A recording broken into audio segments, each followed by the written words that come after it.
नमस्कार भाई दोस्तों, स्वागत है आप सभी का ऑफिशियल दीपक फौजी यूट्यूब चैनल के ऊपर। बड़े कमाल की बात है कि लोग अपने आप ही अपने राज खोलने लगे। हाँ जी, हम बात कर रहे हैं मोगली और उसकी पार्टी के खुद ही नेता अपना राज खोलने लगे कि भाई 2027 में क्या होने वाला है।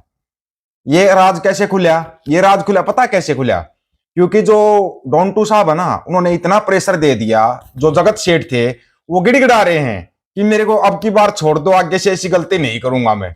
वो गलती अपने देश में तो करता था, इस देश में चल जाती थी। पता क्या है, ये जनता इस टाइप की है। ये जनता जो इनको लूटता है, खसोटता है ना, बस उसके गुणगान करती है। और इनको इतना लूटा गया, इतना खसोटा गया मोगली के द्वारा कि बेचारी जनता को समझ में नहीं आया करे तो करें क्या। अब इनकी मजबूरी होगी मोगली के गुणगाना, लेकिन नहीं। पहले तो ना एक बार आप ये सुनना, उसके बाद बात करेंगे। ये क्या हो रहा है भाई, ये देश के अंदर है।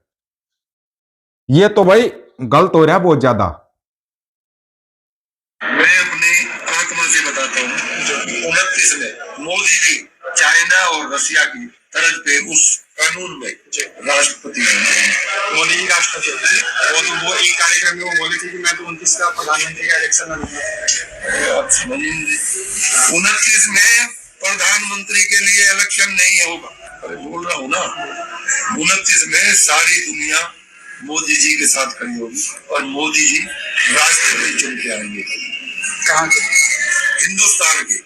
मैं अपने ये है भाजपा नेता करतार सिंह भडाना। ये बोल रहे हैं 2029 में कोई चुनाव नहीं होगा, खास करके प्रधानमंत्री का चुनाव नहीं होगा, क्योंकि मोदी जी राष्ट्रपति बन जाएंगे। राष्ट्रपति बनते वो घोषणा कर देंगे कि अब देश में कोई चुनाव नहीं होगा।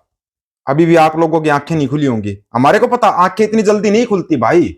कोई सोचता इतनी जल्दी आंखें खुल जाती, कभी नहीं खुलती इतनी जल्दी आंखें। ये तो क्या है कि भला हो डोंटू साहब का, जो कि मतलब इतना कुछ कर रहे हैं और लोगों को दिखा रहे हैं कि देखो तुम्हारे देश के अंदर ये सब कुछ गलत हो रहा है। लेकिन क्या करें, हमारे देश में भी तो कुछ ऐसे हैं ना जिनकी आंखें खुलती नहीं। भारत ने क्यों नहीं भेजा रानी को अमेरिकी सम्मान, अब सब पता चल गया। अभी सुनना थोड़ा सा। ये तुम्हारा जो जगत सेठ है ना, ये गिड़गिड़ा रहा है वहां पे। अमेरिका की एजेंसी ने गौतम अडानी और सागर रानी तक सम्मान भेजने के लिए अलग तरीका खोजा है। इस खुलासे के बाद से अडानी ग्रुप की कंपनियों के शेयरों में लगभग 3.3% से 14.6% तक की गिरावट देखी गई है। ग्रुप की करीब 1 लाख करोड़ रुपए की मार्केट वैल्यू कम हो गई है। 1 लाख करोड़। तुम नहीं समझोगे, कब समझोगे, तुम्हारे को हमारे को पता नहीं। अमेरिकी share market regular United status security and exchange commission SEC ने भारत के कानून और न्याय मंत्रालय को आधिकारिक आवेदन दिया था। इसमें भारत से भारतीय कारोबारी गौतम अडानी और उनके भतीजे सागर अडानी को अमेरिका सम्मान पहुंचाने की गुजारिश की गई थी। ऐसे 2 अलग अलग मौकों पर किया गया, लेकिन दोनों ही बार मंत्रालय ने गौतम अडानी और सागर अडानी को कानूनी सम्मान औपचारिक तौर पर देने से मना कर दिया था। क्यों? क्योंकि एक बेचारे गरीब का बेटा था, 35 साल तक भीख मांग के खाया था, उसको जहाज दे दिया, पर्सनल जहाज, चल तू घूम देश विदेशों में जा और मेरा बिजनेस सेट कर। लेकिन वो पता मार कहां पे खा गया, इसने बिजनेस सेट कर लिया अमेरिका के अंदर। और अमेरिका में कानून का डंडा चलता है, कानून का ऐसा डंडा चला कि इसकी समझ में नहीं आया अब क्या होगा। उसके बाद अमेरिका ने सिर्फ यहीं तक नहीं रुका, अमेरिका भाई यहीं पर रुक क्या होगा, चलो भाई ठीक है, सागर अडानी गौतम अडानी को नोटिस दे दिया।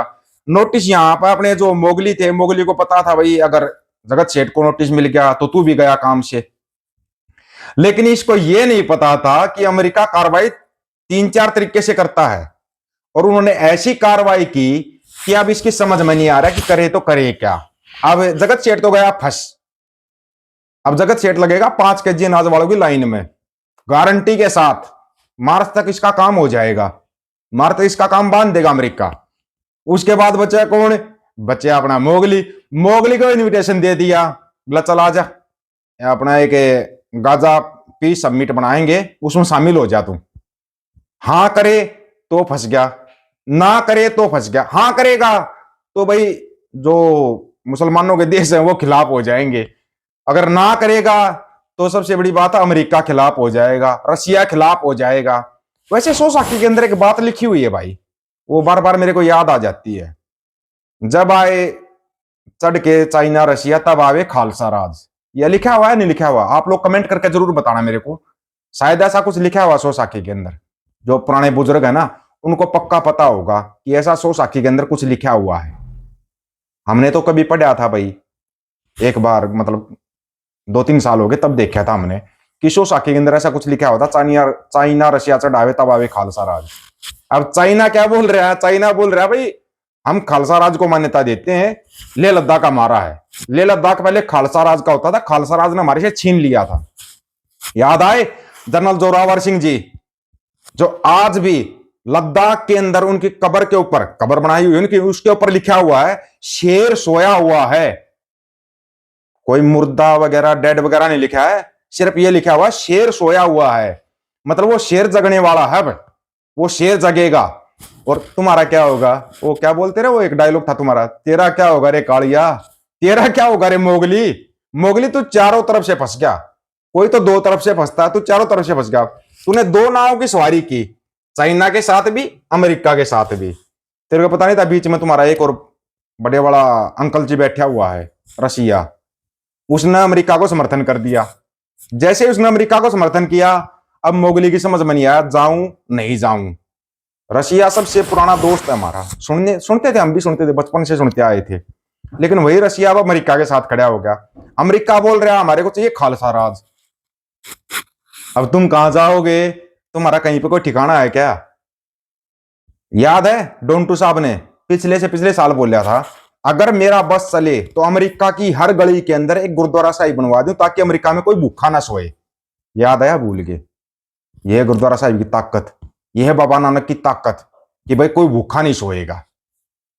उसके बाद क्या बोला? उन्होंने तलवार लेकर डांस किया, तब भी तुम नहीं समझे। उसने हर बार इशारा किया, हर बार। अब यूएन की तर्ज के ऊपर उसने गाजा पर पीस समिट बना दिया और यूएन से भी मान्यता मिल गई, भाई ठीक है ये यूएन के बराबर है। अब बराबर है और वो बोल रहा है भाई हमारे को खालसा राज चाहिए, तो भाई तुम्हारा तो शायद ही कोई ठिकाना होगा, मुश्किल है तुम्हारा कोई ठिकाना होगा। अब तुम्हारा कोई ठिकाना नहीं बचा, तुम्हारा एक ठिकाना बचा है, वो बचा है तुम अपना गोबर मूत्र खाओ पियो और अपना आराम से अपने मोगली के गुण गाओ। अब एक चीज और सामने आई थी भाई, कोई अमेरिका के अंदर किसी लेडीज ने बोल दिया मोगली जिंदाबाद, सुनिया उसको बेचारी को जेल होगी।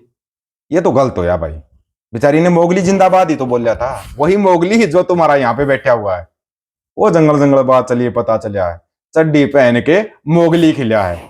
ये मोगली खुद तो चड्डी पहन के खिला हुआ है। अब तुम्हारे को चड्डी पहनाएगा? चड्डी नहीं, तुम्हारे को चड्डी नहीं मिलेगी भाई, तुम्हारे को मिलेंगे केले के पत्ते।